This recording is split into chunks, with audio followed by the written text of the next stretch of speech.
Oke, assalamualaikum warahmatullahi wabarakatuh. Perkenalkan, nama saya Zaki Mon Farhan. Saya mahasiswa Universitas Gadjah Mada, prodi Elektronika dan Instrumentasi. Kali ini saya akan menjelaskan tugas akhir mata kuliah Sensor Network dengan judul Thin Routing Protocol for Enhanced Efficiency in Wireless Sensor Network. Kita masuk ke halaman selanjutnya. Dalam penelitian ini dilakukan pada bidang jaringan, yaitu bidang jaringan sensor tanpa kabel. Kita lihat bahwa perhatian khususnya diberikan pada kekritisan waktu dari aplikasi target.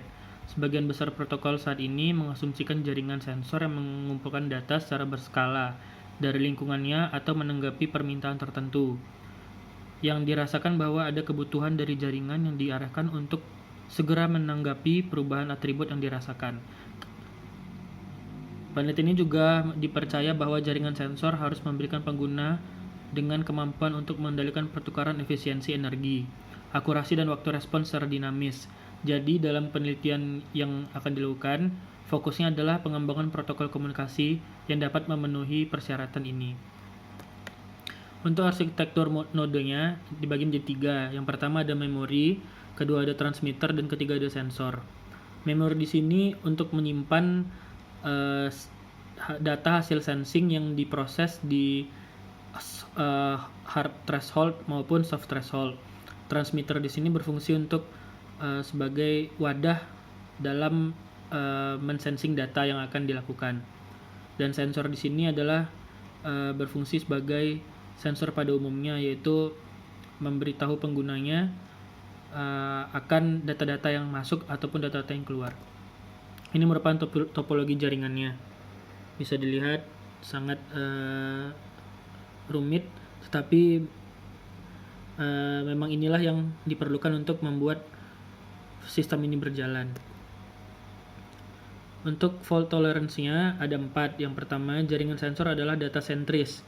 Maksudnya, tidak seperti jaringan tradisional di mana data diminta dari suatu node yang spesifik.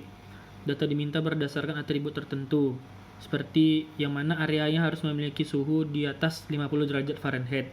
Kemudian, yang kedua adalah persyaratan jaringan berubah dengan aplikasi, dan oleh karena itu, aplikasi khusus sebagai contohnya, dalam beberapa aplikasi node sensor diperbaiki dan tidak bergerak, sementara yang lain membutuhkan data hanya berdasarkan satu atribut. Misalnya atribut diperbaiki di jaringan ini. Untuk yang ketiga, node yang berdekatan mungkin memiliki data yang serupa. Jadi daripada mengirim data secara terpisah dari setiap node ke node yang meminta, lebih baik mengumpulkan data yang sama dan mengirimkannya. Yang keempat, dalam jaringan kabel dan nirkabel tradisional, setiap node diberikan ID unik yang digunakan untuk perutean. Ini asli, yang mana datanya tidak dapat digunakan secara efektif di jaringan sensor. Ini karena jaringan ini memiliki data sentris perutuan dan dari node tertentu dan tidak juga diperlakukan. Juga sejumlah besar node dalam jaringan mengisarkan ID yang besar, yang mungkin jauh lebih besar dari data aktual yang dikirim. Ini merupakan protokol pengirimannya, terbagi menjadi 2, ada hard threshold dan soft threshold. Sekian presentasi dari tugas akhir saya. Semoga bermanfaat untuk yang menonton dan semoga nilai saya bagus dikasih oleh dosen. Terima kasih. Assalamualaikum warahmatullahi wabarakatuh.